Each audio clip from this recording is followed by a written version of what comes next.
Hello guys, आज हम start करने वाले हैं फंडामेंटल्स ऑफ पार्टनरशिप्स। फंडामेंटल्स का मतलब होता है बेसिक नॉलेज किसकी? पार्टनरशिप की।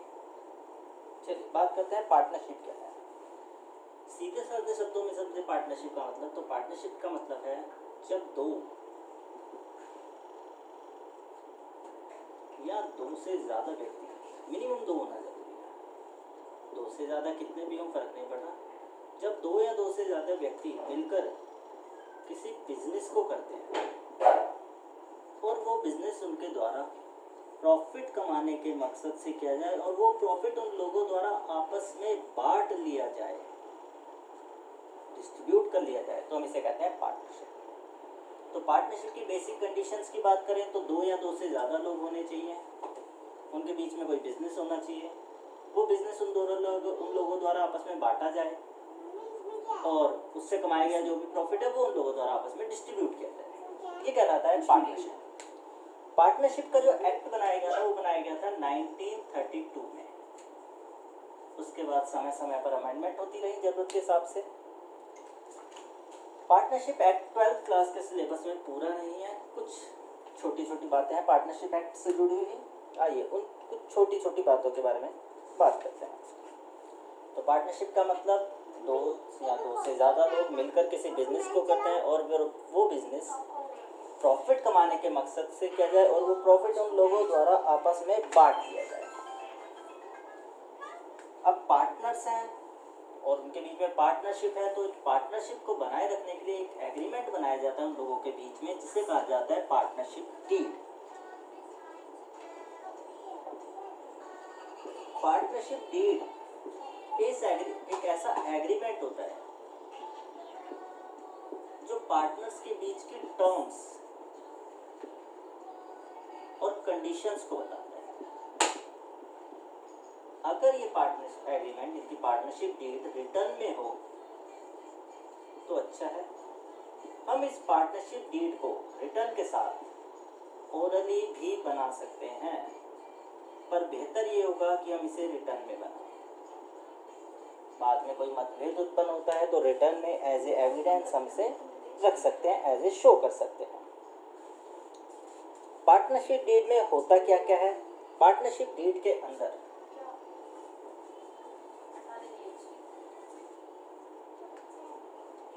पार्टनर्स की डिस्क्रिप्शंस होती है, पार्टनर्स के बारे में लिखा होता है, कौन पार्टनर है, क्या नाम है, क्या एज है। फर्म के बारे में होता है, description of firm, principal place of business,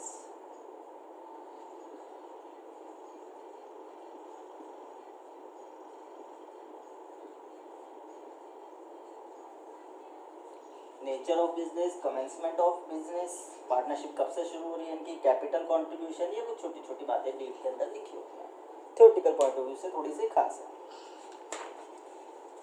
अब पार्टनरशिप डीड के बारे में अगर हम बात करें तो पार्टनरशिप डीड में जो लिखा हुआ है, जिस पार्टनर को जितनी सैलरी देने को लिखा हुआ है, जिस पार्टनर को इंटरेस्ट ऑन कैपिटल देने को लिखा हुआ है, किसी से इंटरेस्ट ऑन ड्राइंग चार्ज करना है, प्रॉफिट शेयरिंग रेशियो कितनी होगी, तो जो भी डीड में लिखा हुआ है हमें उन्हीं बातों को फॉलो करना होता है पार्टनरशिप के अंदर। लेकिन जरूरी नहीं कि पार्टनरशिप डीड बनाते समय हर बात को लिख लिया जाए, हर टर्म और कंडीशन को डिसाइड कर दिया जाए। कुछ बातें रह जाती हैं, जैसे नॉर्मल होता है, हर चीज़ के बारे में नहीं सोच सकते। जैसे लॉ में भी होता है कि आपने कोई लॉ बनाया फिर भी कुछ चीज़ें रह गई और उनके बारे में समय समय पे अमेंडमेंट की जाती है। इसी तरह पार्टनर्स ने अपने बीच में डीड तो बना ली, पर जरूरी नहीं कि उन्होंने उस डीड के रिलेटेड सब कुछ लिख दिया हो, कुछ बातें छूट गई हों। अगर कुछ बातें छूट गई हैं तो हम सहारा लेते हैं पार्टनरशिप एक्ट का। अब पार्टनरशिप एक्ट का अगर हम सहारा ले रहे हैं तो उसके कुछ प्रोविजंस हैं जो हमारे लिए थोड़े से खास हैं। सारे तो नहीं पढ़ने, पर कुछ खास प्रोविजंस हैं जिनके बारे में हम बात करेंगे। तो पार्टनरशिप डीड में जो लिखा हुआ है, जैसे लिखा है बिल्कुल उसे फॉलो किया जाएगा। अगर डीड में किसी चीज़ को छोड़ दिया गया या किसी मुद्दे को लिखना भूल गए किसी चीज़ के बारे में, तो हम उसके बारे में पार्टनरशिप एक्ट का सहारा लेंगे। तो पार्टनरशिप एक्ट में उस मुद्दे से जुड़ी जो भी बात होगी हम उसे फॉलो करेंगे। तो पार्टनरशिप एक्ट क्या कहता है अगर डीड से कुछ बातें मिस हो गई हैं उनके बारे में। 12th के सिलेबस में जो है वो है 5 बातें खास। Interest on capital not allowed, किसी भी पार्टनर को इंटरेस्ट ऑन कैपिटल नहीं दिया जाएगा। Interest on drawing not charged.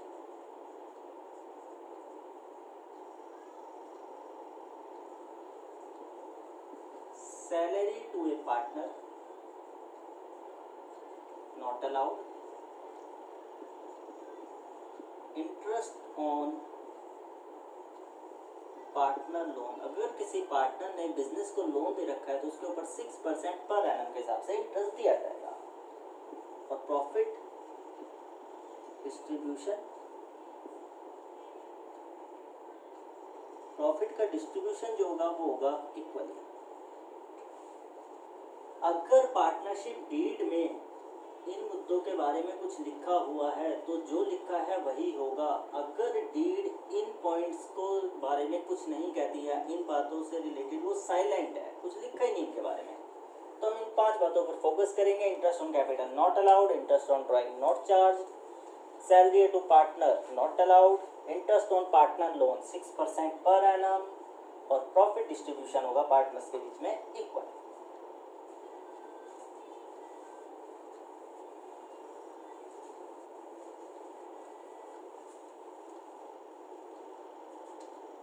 अब अगर हम आगे बात करें, कुछ केसेस देखते हैं स्पेशल।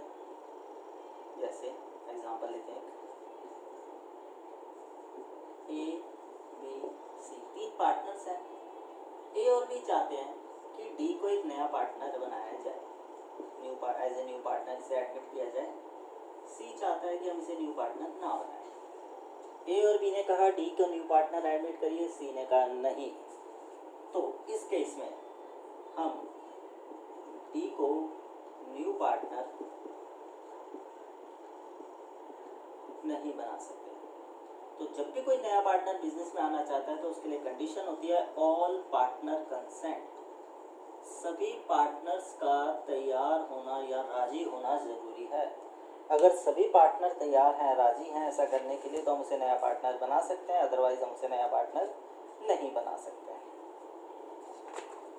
आगे बढ़े, अगर हम नेक्स्ट केस देखते हैं।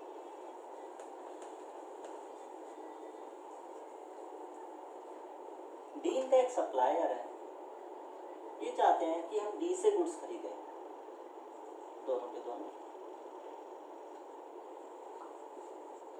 और सी कहता है नहीं। इस केस में ये डी से गुड्स खरीद सकते हैं। कारण क्योंकि बिजनेस को रन करने से रिलेटेड डिसीजन है, तो यहाँ पर हम देखते हैं मेजॉरिटी, ज़्यादा जिस फेवर में है वही काम होगा। यहाँ पर ऑल पार्टनर कंसेंट की आवश्यकता नहीं है, तो जो ज़्यादा फेवर जिस पार्टनर में है बिजनेस को चलाने से रिलेटेड वही काम किया जाएगा। कुछ केसेस और देखते हैं। 3 पार्टनर है ए बी सी। सी ने क्या करा, कुछ पैसे विड्रॉ करे, पर्सनल कैपेसिटी में विड्रॉ नहीं करे, ये इसकी ड्राइंग नहीं है। इसने बिजनेस से 20,000 विड्रॉ करे, इस 20,000 पे इसने 5,000 का प्रॉफिट कमाया और वापस आकर ये बिजनेस को 20,000 रुपये लौटाना चाहता है। लेकिन ए और बी कहते हैं कि नहीं, हमें पूरे 25,000 चाहिए। सी का कहना है कि मैं 20,000 रुपये बिजनेस से विड्रॉ करके ले गया था, 20,000 रुपये लौटा रहा हूँ। ए और बी कहते हैं नहीं, हमें पूरे 25 चाहिए। तो सी को पूरे 25,000 रुपये रिटर्न करने होंगे। अगर इसने प्रॉफिट कमाया तो विद प्रॉफिट, और अगर लॉस हो जाता तो जो इसने विड्रॉ करा था अमाउंट विड्रॉ, वो पैसा इसे लौटाना होगा। तो ये है आपके पास पार्टनरशिप के बेसिक, फंडामेंटल्स के बेसिक्स। आगे नेक्स्ट वीडियो में आपको मिलेगा profit and loss appropriation account, जो कि बहुत खास है फंडामेंटल्स के चैप्टर।